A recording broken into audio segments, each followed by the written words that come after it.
الحمد للہ وکفیٰ وسلام علی عبادہ الذین اصطفیٰ اما بعد۔ محترم ناظرین، السلام علیکم ورحمۃ اللہ وبرکاتہ۔ سلسلہ 40 احادیث صحیح البخاری کی 14ویں مجلس میں آپ سب کا تہ دل سے استقبال۔ آج کی مبارک حدیث: حدثنا ابو نعیم حدثنا زکریہ عن عامر سمعت عبد اللہ بن عمرو یقول قال النبی صلی اللہ علیہ وسلم المسلم من سلم المسلمون من لسانہ ویدہ والمہاجر من حجر ما نہى اللہ عنہ۔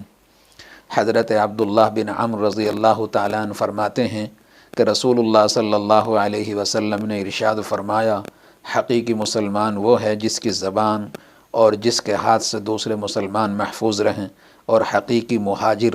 وہ ہے جو اللہ کی منع کی ہوئی چیزوں سے رک جائے۔ اس حدیث میں سچے ایمان والے کی پہچان یہ بتلائی کہ اس کی زبان اس کے کنٹرول میں ہوتی ہے، کیونکہ زبان انسان کو احساس بھی نہیں ہوتا، بہت گہرائی تک لے جاتی ہے۔ یہی زبان انسان کو جب وہ میٹھے بول بولتا ہے جوڑنے کا ذریعہ بن جاتی ہے، اور جب یہ کڑوے بول بولتی ہے تو توڑنے کا ذریعہ بن جاتی ہے۔ یہی وجہ ہے کہ حضور کریم علیہ السلام نے بار بار اپنی زبان مبارک کی طرف اشارے کر کے صحابہ کو نصیحتیں فرمائیں۔ کبھی فرمایا کہ اپنی زبان پر کنٹرول کر لو تو تم نجات پا جاؤ گے، کبھی فرمایا کہ اس زبان سے ہی جہنم والے عمل ہو جاتے ہیں، اس زبان سے ہی انسان جہنم کی تہہ میں پہنچ جاتا ہے۔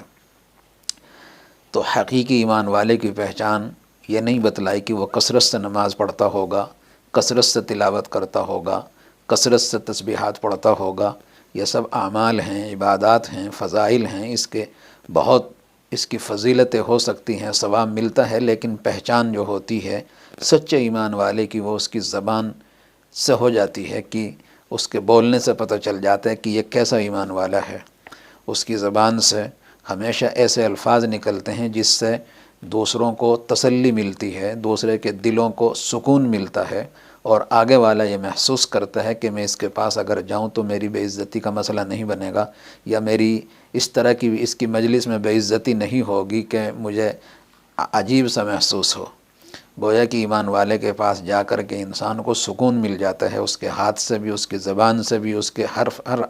ادا سے اور فعل سے اس کو سکون مل جاتا ہے۔ اسی طرح ہاتھ کا لفظ استعمال فرمایا،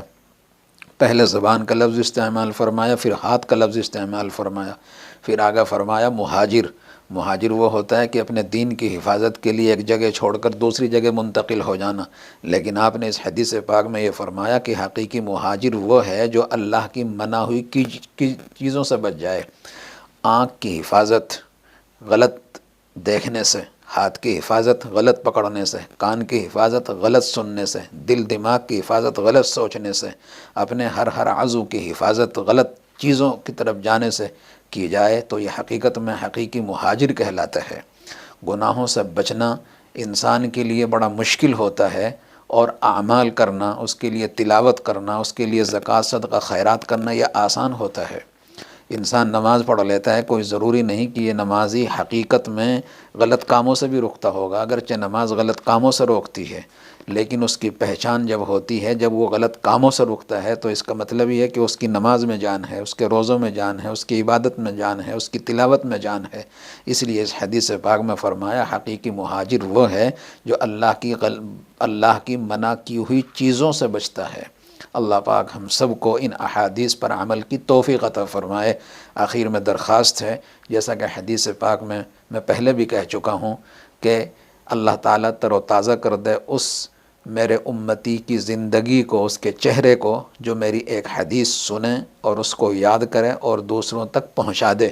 تو سب بھائیوں سے درخواست ہے جو شامل ہیں میرے ساتھ ان مجلسوں میں، مبارک مجلسوں میں، وہ بہن ہو، بھائی ہو، بزرگ ہوں، مائیں بہنیں ہوں،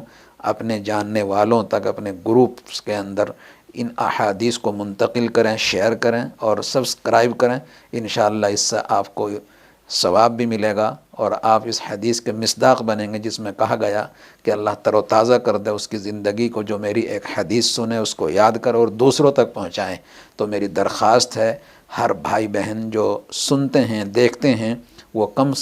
سے کم 10 بہنوں کو 10 بھائیوں کو ان احادیث کو منتقل کرتے رہیں، اور اخیر تک 40ویں حدیث تک میرے ساتھ شریک رہیں انشاءاللہ العزیز۔ اس کے بعد پھر اسی طرح ترمذی شریف کی 40 احادیث کا سلسلہ شروع ہوگا۔ اللہ پاک مجھے آپ کو عمل کی توفیق عطا فرمائے۔ وآخر دعوانا الحمدللہ رب